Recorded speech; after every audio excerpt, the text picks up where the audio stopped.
और इस वक्त की बड़ी खबर, बहराइच हिंसा के आरोपियों और उत्तर प्रदेश पुलिस के बीच मुठभेड़ हुई है। इस खबर पर हम लगातार बने हुए हैं। नई जानकारी सामने दी गई है। उत्तर प्रदेश पुलिस के डीजीपी ने जानकारी जो दी है उसके मुताबिक बहराइच पुलिस ने 5 लोगों को हिरासत में ले लिया है। इनके नाम है मोहम्मद फहीम, मोहम्मद तालीम उर्फ सबलू, मोहम्मद सरफराज, अब्दुल हमीद और मोहम्मद अफजल। पुलिस ने नेपाल सीमा पर बसहरी नहर के पास सरफराज और तालीम के पैर में गोली मारी। यह जवाबी फायरिंग थी। इसके बाद इन्हें गिरफ्तार किया गया। इन्हीं की निशानदेही पर मर्डर में प्रयुक्त हुए हथियार की बरामदगी भी की गई है। 3 अन्य आरोपियों को भी पुलिस ने अब गिरफ्तार कर लिया है। कुल मिलाकर 5 आरोपियों को गिरफ्तार किया है उत्तर प्रदेश पुलिस में। आप तस्वीरें इस समय जो अपने टेलीविजन स्क्रीन पर देख रहे हैं, यह मोहम्मद तालीम और मोहम्मद सरफराज की है जिनके पैर में गोली है। और उत्तर प्रदेश के डीजीपी के मुताबिक इनकी हालत गंभीर इस समय बताई जा रही है। आशीष मेरे सहयोगी ताजा जानकारी के साथ हमारे साथ जुड़ रहे हैं।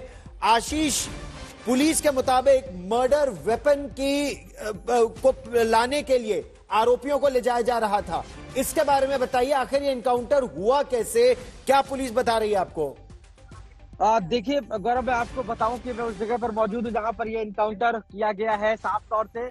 और बताया गया है कि जब वेपन रिकवरी या कह सकते हैं उसको लेने के लिए कहीं ना कहीं जब हिरासत में लिया गया था और जब पुलिस यहाँ पर पहुंचती है, एसटीएफ यहाँ पर पहुंचती है, तो ये जो एरिया है ये 40 किलोमीटर दूर है।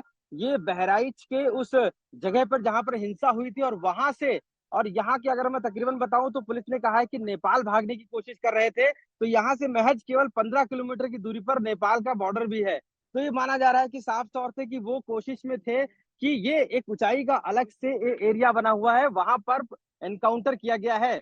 और आज तक उस जगह पर पहुंचा है सबसे पहले जहां पर ये एनकाउंटर हुआ है। यहाँ से नीचे अगर आप देखेंगे तो रोड है, उस रोड पर यहाँ से जाने की कोशिश की जाती है। अगर सीधे आप जाएंगे तो सीधे नेपाल की तरफ जाएंगे। तो कहीं ना कहीं पुलिस फोर्स को भी यही तैनात कर दिया गया है जब से ये इनकाउंटर हुआ है, मुठभेड़ हुई है एसटीएफ के साथ में, पुलिस के साथ में। और लोग भी यहाँ तक पहुंचने लगे। ये जो नहर है, ये नहर आप देख रहे होंगे, ये सुनसान एरिया है और यहीं पर कहीं ना कहीं जब मुठभेड़ हुई तो उसमें तालिब को ले जाया जा रहा था। कहीं ना कहीं जब वो मुठभेड़ रोकने की कोशिश की गई थी और उसी दौरान बताया गया कि पुलिस पर भी जवाबी फायर करने की कोशिश की गई थी। तो उसी दौरान पुलिस ने एनकाउंटर किया और 2 जो आरोपी हैं उसको, जो मुख्य कह सकते हैं साजिशकर्ता भी इसमें रहे हैं, क्योंकि टोटल 6 आरोपियों को नामजद रिपोर्ट दर्ज की गई थी इस पूरी हिंसा में, और जिसमें मृतक रामगोपाल मिश्रा की मौत हो गई थी। और उसके बाद से ही लगातार ये गिरफ्तारी की मांग की जा रही थी परिवार की तरफ से भी कि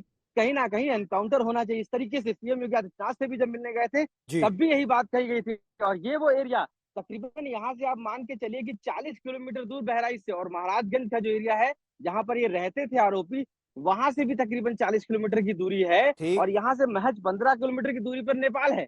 तो आप सोचिए कि वो कोशिश में थे कि जिस तरीके से पिछले 3 दिनों से पुलिस सर्च कर रही थी, पिछले 3 दिनों से एसटीएफ उनके पीछे लगी थी और वो इस फिराक में थी कैसे भी नेपाल बॉर्डर को छू जाए और यहाँ से चले जाए। तो ये पूरा एरिया बहुत झाड़ी वाला एरिया है, बड़े बड़े यहाँ पर पेड़ हैं, जंगल सा एरिया है, क्योंकि यहाँ से बच पाना भी काफी आसान होता है। यहाँ के लोगों ने भी, क्योंकि किसी को अंदाजा नहीं था कि इस स्थिति में पुलिस यहाँ पर पहुंचेगी और गोली यानी मुठभेड़ होगी एनकाउंटर में। हालांकि कुछ लोगों ने यहाँ जो आसपास रहते थे उन्होंने बताया कि एनकाउंटर की गोली की आवाज आई है, तो साफ तौर से कह सकते हैं कि किसी को भनक भी नहीं लगी थी। और इस दौरान गिरफ्तार कर लिया गया है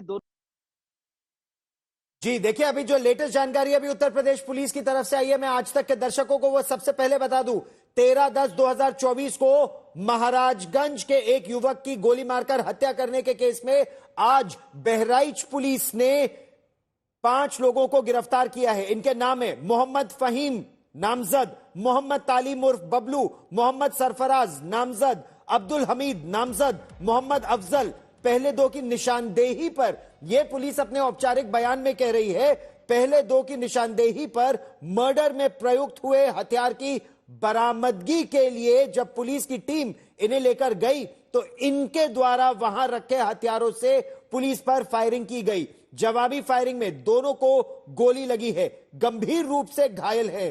बहराइच की सुपरिंटेंडेंट ऑफ पुलिस वृंदा शुक्ला का क्या कहना है, हम आपको जल्दी से वो भी सुनवा देते हैं। मोहम्मद सरफराज उर्फ रिंकू और मोहम्मद तालिम उर्फ सबलू, इनकी निशानदेही पे जब पुलिस की टीम नानपारा क्षेत्र में मर्डर वेपन की रिकवरी के लिए गई तो वहां पे इन्होंने मर्डर वेपन को लोडेड हालत में रखा हुआ था, जिसको लेकर पुलिस पर फायर किया गया। पुलिस ने अपनी आत्मरक्षा में जवाबी फायरिंग की, जिसमें इन दोनों को गोली लगी है। ये घायल हुए हैं, इनको उपचार के लिए पहुंचा दिया गया है और जो अन्य 3 अभियुक्त हैं उनको भी हमने हिरासत में ले लिया गया है। आज 5 को औपचारिक रूप से गिरफ्तार किया गया है। सभी के खिलाफ ठोस कार्रवाई की जाएगी। रासुका की कार्रवाई भी जल्द इनके विरुद्ध अमल में लाई जाएगी और अन्य जो अभियुक्त हैं उनकी तलाश भी जारी है। हमारी टीम्स ग्राउंड पे लगी हुई है। जी अभी उपचाराधीन है, घायल है, मौत किसी की नहीं हुई है।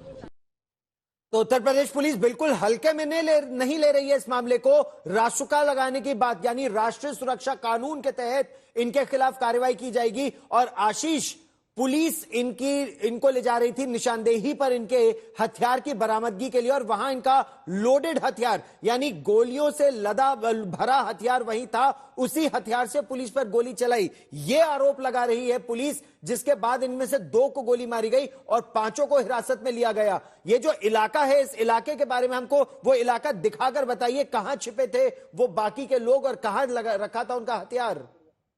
बिल्कुल गौरव, अगर मैं इस इलाके की बात आपको बताऊं तो 40 किलोमीटर दूर बहराइच का सुनसान एरिया है। आप देखिए चारों तरफ आपको जंगल जैसा दिखाई दे रहा होगा। हालांकि कुछ दूरी पर, यहाँ पर 200 मीटर की दूरी पर कुछ मकान बने हुए हैं जो काफी तराई क्षेत्र में है, यानी कि ये जो एरिया है वो बहुत ही सुनसान है और यहाँ पर कोई भी हथियार छुपाया जा सकता है। और इससे लगा हुआ अगर आप देखेंगे तो एक रोड है नहर के किनारे, ये रोड सीधे नेपाल जाता है। आप सोचिए कि यहाँ से महज 15 से 16 किलोमीटर नेपाल है और 40 किलोमीटर बहराइच पड़ेगा। तो आप सोचिए कि जिस तरीके से ये एरिया है यहाँ चुना गया था उस वेपन को रखने के लिए, वो भी अपने आप में एक बड़ी चीज है कि आरोपी ये जानते थे कि अगर इस एरिया में हम रखेंगे तो शायद पुलिस ना ढूंढ पाए या छुपाए। तो लोडेड उस हथियार को बरामदगी के लिए जब पुलिस यहाँ लेकर आई तब उनको पता चला कि इस एरिया में भी उन लोगों का सीधे एक्सेस है। तो साफ तौर से ये जो पूरा एरिया है यहाँ पर अभी तो पुलिस फोर्स तैनात है, लेकिन कोई ये नहीं सोच सकता था कि यहाँ तक आरोपी आ सकते हैं और इसी रास्ते से नेपाल, क्योंकि बताया गया कि नेपाल जाने के लिए यहाँ से तैयार खड़े थे और कहीं ना कहीं पहले जब बताया गया कि साफ तौर से जाना चाहते थे और उसके बाद यहाँ से बरामदगी की। तो ये जो एरिया है यहाँ पर एक हमारे साथ वो भी है, प्रत्यक्षदर्शी कह सकते हैं इनको, या क्योंकि उन्होंने गोली की आवाज भी यहाँ सुनी थी। क्या नाम है आपका? आजम खान, ये बताइए क्या हुआ था जब आप लोग, क्या पता चला? मतलब आज करीब में थे, कहने में यहाँ पे देखा एक टीवी की आवाज आई। पुलिस आई थी? हाँ, पुलिस फोर्स पूरी थी। तो क्या यहाँ पर पूरा रोक दिया था सब? हाँ, यहाँ पे सब कुछ सील कर दिया था, आगे कोई किसी को आने नहीं दिया जा रहा था जी।